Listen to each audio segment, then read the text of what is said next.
No, they really don't like those silver bags. They just all come dashing back in again.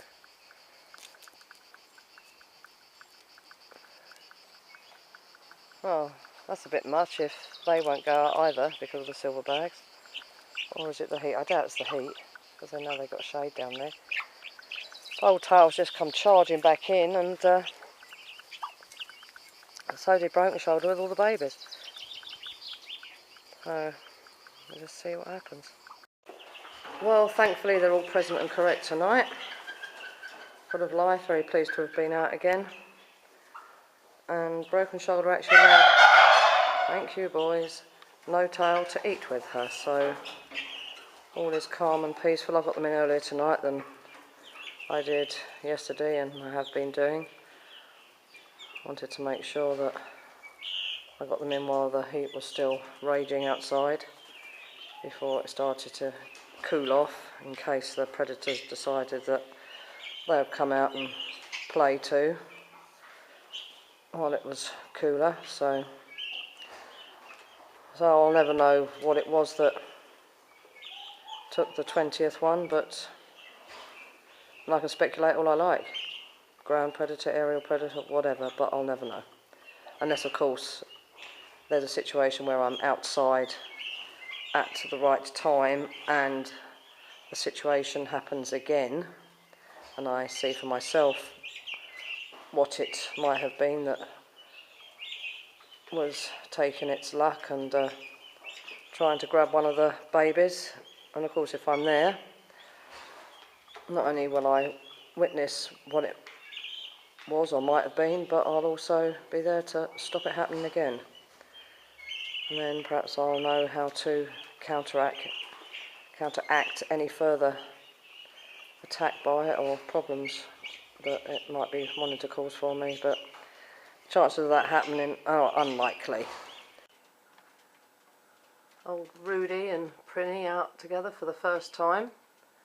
He was being a bit of an idiot to start with, doing his thing and strutting his stuff, and she just looked at him as if it was like, what the hell? And now she's quite happy about just trying to peck his feet, which I don't think he quite knows what to make of. She's been outside. She had a bath this morning, and she went out, well, half an hour ago. Well, it was this morning, yeah. And she went outside with me to dry off, and then decided she would fly around, which she did quite happily. And then she came back in again, then she flew out again, and she's been sitting on the wall, sunbathing. And I decided to let him out, and he just sat on the door and looked, but he didn't make any advances to go outside because he's a total wuss, aren't you, Rudy Pay, hey? You're a total wuss. You think you're all that, puffing yourself up, looking like some demented I don't know what. But you're scared of the outside, aren't you, dear? There's little old Prinny there, your sister. She couldn't care less, out there, quite happy. Flying around, then sat on the corrugated tin, decided that was a little bit hot. Then sat back on the wall again, and came in, then saw him and went back out again, then came in again and sat up there. And I was like, what have you done with her? Oh, where's she gone? There she is. Hello, Prin. What are you doing, dear? You okay? Yeah? You're quite a bit smaller than he is, aren't you? Oh, you're quite a bit younger than he is. Right. That's all okay. Might be able to put them in the same cage together. And perhaps he can teach her to eat properly. I'm desperately trying to wean her. Do you stop putting bits on the floor? I had to remove my dried flower ornament from up there because Rudy was just totally devastating. It wasn't eating it, it was just plucking bits out of it and chucking them on the floor. And show, hey? He wanted to eat it, but he knew they were the wrong colour, so it was a case of, I know I can't eat these. It's a natural instinct, which is good. But didn't do much for my ornament. Right then, children, perhaps you'll both go outside and play in a minute. That would be nice. Yeah. Start getting used to being outside. I don't particularly want two pigeons in my kitchen forever and a day, and they've hatched out another one or two, at least one. Probably two over there. I'm just waiting for them to end up on the barn floor. But I don't really want any more pigeons.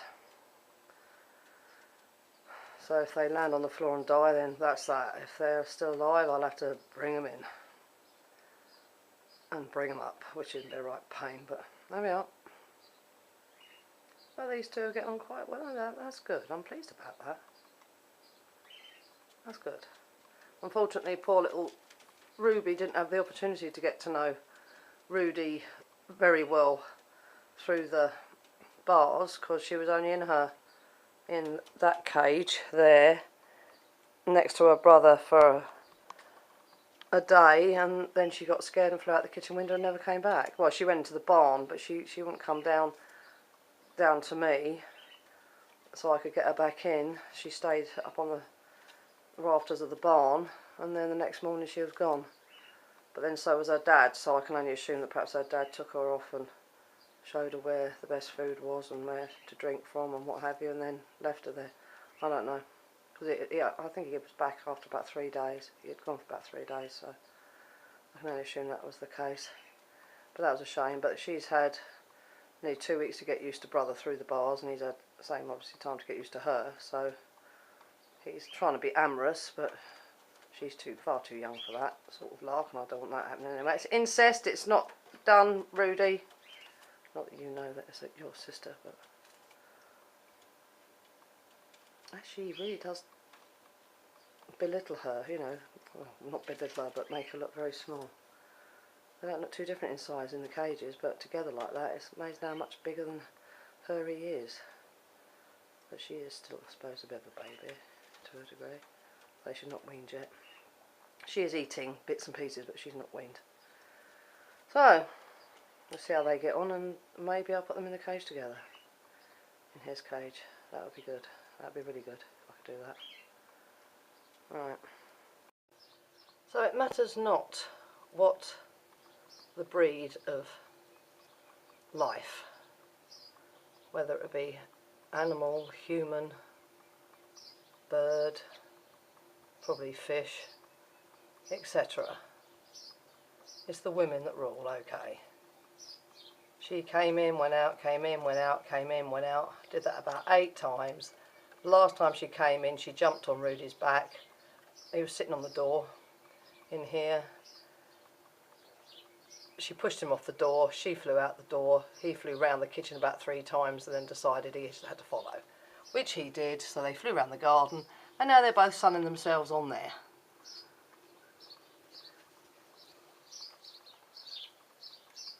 It's nice to be alive, isn't it, Rude, when you're outside doing what you're supposed to be doing, being a bird, flying, sunbathing.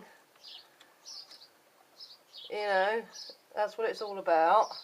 It took your little baby sister to give you the courage to get out the door and actually be a bird. You are so lame. You're such a wuss. Typical male. Yes, you are. Typical male. There. Now you can stay there for a while. They're a bit hot, I think. Well, she is, because she's done all the flying around trying to get him out the door. But there we are. They're both out. Long may it continue. Next move, outside completely. In the barn, in a cage. And hopefully they'll learn to be proper birds. Well, I think she won't have a problem. She's fine. It's him. He's such a total wimp. He does look funny when he does that. Oh dear. Oh, that's sweet. No, that's real nice. That's lovely. One of the baby guineas is called a vole or a shrew. I can't quite see what it is. It ain't getting close enough.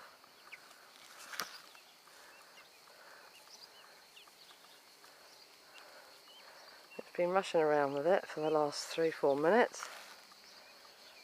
Beating the hell out of it. The thing's long dead.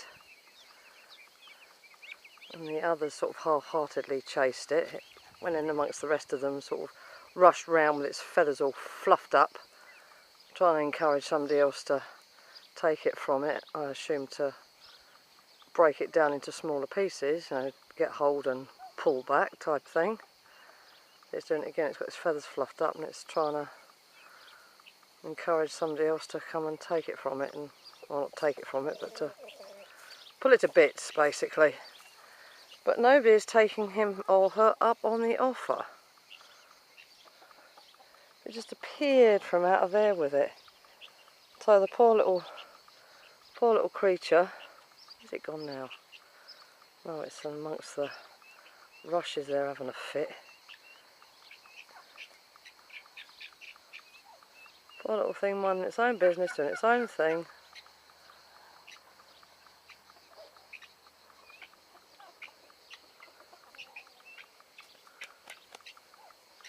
And the guinea comes along and nibbles it. That's going to be on a piece of wood. Your mother's calling you.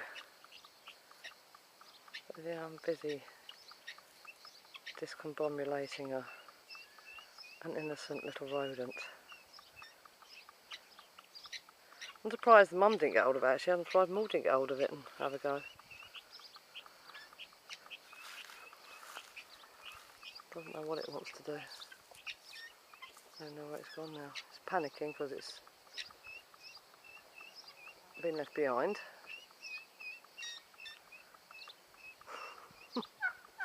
Whinging away there by the wood. There's another one shouting. I don't know where that's shouting. I'll just have to go and have a look because there's been one shouting for some time. Oh, it might be that one that's shouting. Yeah, I think it is. Oh, but I'll just go check anyway. Would you go and lay down, dogs, please?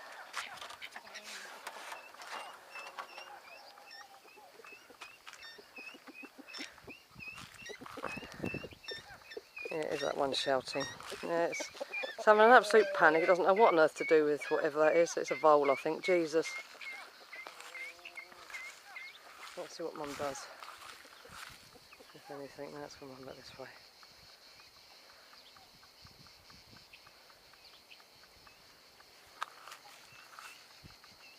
That's why I can't put poison down.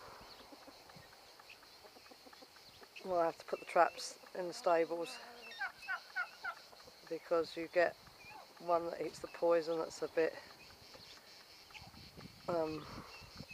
sick, just beginning to suffer from the effects of poison. Easy target for Turkish chickens and guineas.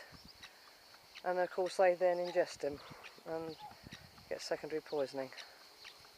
Not a good idea. She's going to go and lay, obviously. So I just hope that was one that was innocently born in the long grass there. We have got a little vole that lives in the wall. Lives in the wall there. And he comes out, or she comes out and sees me from time to time, just sits there and looks and then darts back into the hole. Well, darts, they don't move very fast. But then I noticed 2 days ago that there was one dying right out there by the stable doors, the sliding doors there. And I thought, have you been in the tack room? Well, I do put poison in the tack room. But then things would stay fairly confined in there and that's where they die. They don't come out and cause a problem or endanger my young stock or any of my stock, dogs or anything. And so this little vole was just laying there looking at me. Little vole, it was quite big, like a little hamster. And I never felt so guilty. I thought, oh God, he's been in the tack room, he's eaten the poison. And the mice aren't eating it, he obviously went and ate it. Because there was something that would walk past my foot every now and again in there, just very slowly walk past my foot, and I couldn't make out if it was a mouse or a vole. But I've got a feeling it was this little vole, and he was coming in, opening himself to the poison, and then going back out again, and that was his lot. So I safely put him in one of the irrigation pipes there, so he was safe and out of the way. Nothing could touch him, nothing could eat him, and he could die in peace and not get pestered by birds of prey or anything, or an owl. Don't want an owl to eat him or a bird of prey, so basically it was just a case of get him out of the way and get him somewhere he felt safe, so the poor little soul could die in peace. But I've never felt so guilty, and that looks like one of me guineas who's back down there again, knocking the hell out of it and squeaking away, swearing at it. Just swallow it, dear. has killed a baby, which is a real shame. You want to kill the mice, not the voles and the shrews. Leave them alone. They don't do any of it. It's still running around with it. Oh my God. Why don't you help it, Maud? Like, don't know how long it's been running around with it.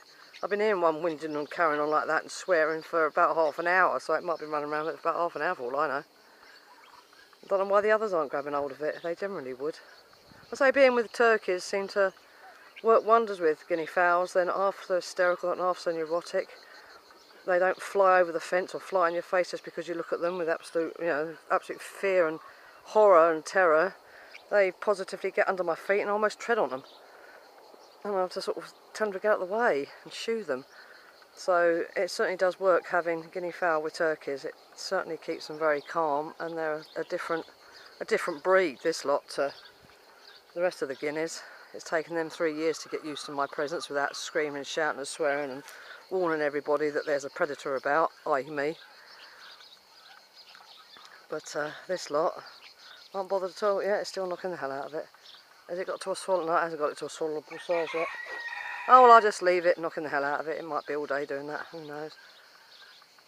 No, nobody else is interested in helping you, little one. You're on your own with that, I'm afraid.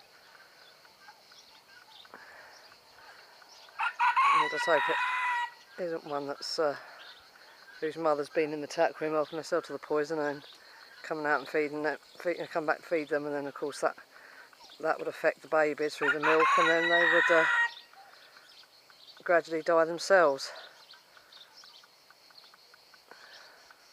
Probably a lot slower, but they would die themselves. They'll still ingest it. And maybe that's how that that guinea caught it, because it was ailing. Oh, I think it's actually swallowed it. We've got it stuck down its throat now. Yeah, it looks like it has. Yeah, it's got it stuck down its throat. Stupid bloody thing.